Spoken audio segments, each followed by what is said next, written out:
खगड़िया में कार्यकर्ताओं की आपने एक बैठक की, इसमें पार्टी का क्या दिशा निर्देश हुआ था जिसमें पार्टी कि 8 दिसंबर को स्थान है कौड़िया, कोई मैदान है गांधी स्मारक इंटर कॉलेज, गांधी स्मारक इंटर कॉलेज कौड़िया आजमगढ़ में महिला जागरूकता महारैली।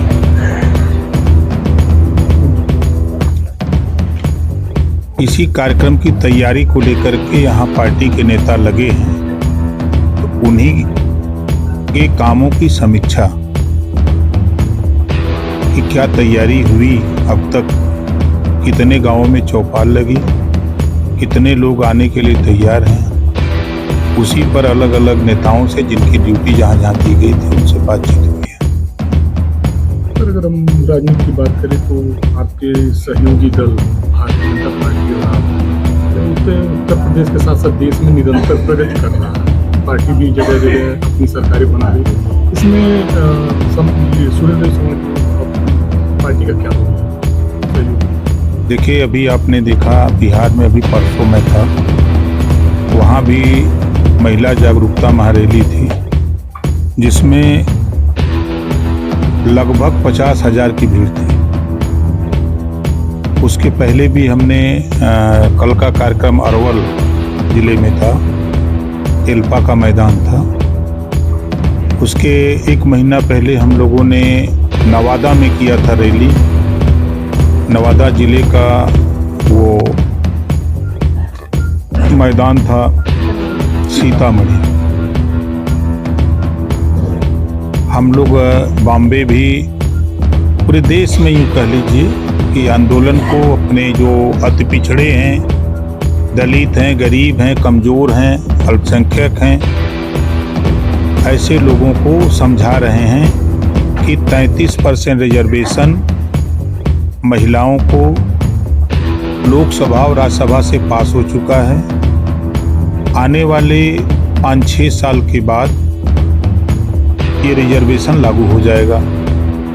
तो अभी से जो वंचित, शोषित, पिछड़े, दलित, अल्पसंख्यक हैं, जो राजनीति से दूर हैं, इनमें से महिलाओं को हम लोग जागृत कर रहे हैं कि अपने अधिकार के प्रति जागृत हो और आने वाले दिनों में आप एमएलए बन करके, एमपी बन करके, एमएलसी बन के, राज्यसभा बन करके, दोनों सदन में, चाहे यूपी हो चाहे विधानसभा या लोकसभा। विपक्ष द्वारा आरोप लगाया जा रहा है कि एक तरफ जहाँ महिलाओं को जागरूक करके उनका हक दिलाने के लिए, उनको राजनीति में प्रेरित करने के लिए जगह जगह जागरूकता रैली, जागरूकता मंच लगा रहे हैं, वहीं दूसरी तरफ भारतीय जनता पार्टी में सबसे ज़्यादा उत्पीड़न हो रहा है महिलाओं। देखिए, ये विपक्ष का आरोप है। यहाँ कानून का राज है। कोई भी व्यक्ति अपने हाथ में कानून लेने की कोशिश कर रहा है तो उसके खिलाफ कानून मजबूती से काम कर रहा है। आप अगर देखेंगे तो जो विपक्ष का आरोप है, जब उनकी सरकारें थी तो 815 दंगे सपा के शासन में हुआ, 1300 लगभग जन की हानि हुई और कर्फ्यू 1-1 महीना, 1.5 महीना रहे। बसपा की सरकार थी तो 600 दंगे हुए, 1200 जन की हानि हुई। कांग्रेस ने तो दोनों का रिकॉर्ड तोड़ के इतिहास रच दिया कि ना तो पत्रकारों को बोलने का अधिकार, ना तो नेताओं को, लाखों लोगों को जेल में डाल दिया इमरजेंसी लगा। आज पूरे प्रदेश में 7.5 साल में कहीं कर्फ्यू नहीं लगा। ये इतिहास है। संभल का दंगा नहीं, देखिए, संभल के दंगे में वहाँ जो विधायक हुआ करते थे, 60% आबादी अकेले मुसलमान थी वहाँ। तब वो ये कहते थे कि बन का किधर जाएगा किधर। ना उनके थाने की समस्या, ना उनके नाली की समस्या, ना चक्रोट की, ना सड़क की, कोई मतलब नहीं था विधायक से। तो लोगों ने ऊब करके वहाँ के बड़ी संख्या में मुसलमानों ने बीजेपी को वोट कर दिया। तो अब वहाँ वोट देने वाले और न देने वाले दोनों मुस्लिम तबके में विवाद हुआ है। बहुत आपके बयान का बड़ा चर्चा है कि हम भाजपा के गुलाम नहीं है। देखिए, आपके जिले में अरोड़ा ब्लॉक में एक कार्यक्रम भागीदारी पार्टी का लगा।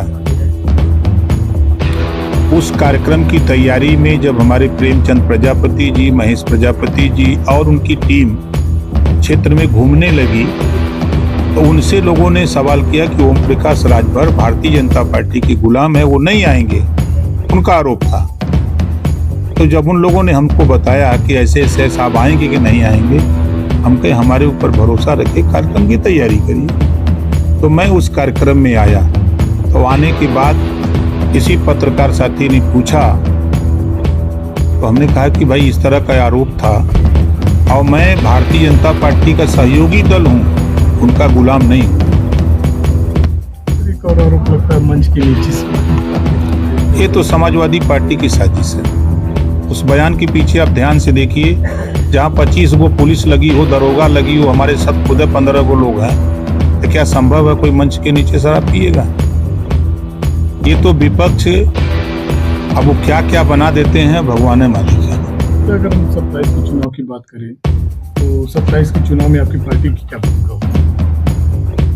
आपको 8 तारीख को यहाँ मिलेगा। 8 दिसंबर को आपको एहसास होगा कि भारतीय समाज पार्टी का क्या सहयोग होगा एनडीए गठबंधन में।